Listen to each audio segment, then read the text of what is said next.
শ্রী শ্রী গুরু গৌরাঙ্গ জয়ত। শ্রী শিল গুরু ঠাকুরের উপদেশামৃতমালা, সংকলক শিল ব্রজদুলাল দাসপ্রভু। এখনের পাঠ 19/4/2003 শনিবার। শ্রী শ্রী গুরু গৌরাঙ্গ, শ্রী শ্রী শ্রী গদাই গৌরাঙ্গ, শ্রী শ্রী রাধা গোবিন্দের প্রীতি করি সেবায় নিষ্ঠা, রুচি, আসক্তি, রতি ও প্রেমলাভের জন্য প্রবল লোভ, অদম্য উৎসাহ থাকা চাই। তাঁদের সেবা ছাড়া কিছু চাই না, এরকম সুদৃঢ় বাসনা কামনা থাকা চাই। সেবাতে কায় মনোবাক্যে এক কথায় সর্বস্ব সমর্পণ করতেই হবে যদি এই জন্মে সিদ্ধিলাভ করতে চাই।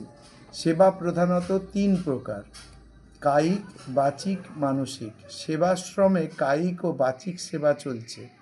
এখন মাঝে মাঝে মানসিক সেবা সম্বন্ধে বৈষ্ণবগণ আলোচনা করবেন। দাক্ষিণাত্যের একজন ভজনশীল বৈষ্ণব মানসিক সেবা করে সিদ্ধি লাভ করেছিলেন। শ্রী নারায়ণ তাঁকে সশরীরে বিমানযোগে বৈকুণ্ঠে নিয়ে গিয়েছিলেন, একথা সবাই জানেন। ধন্যবাদ।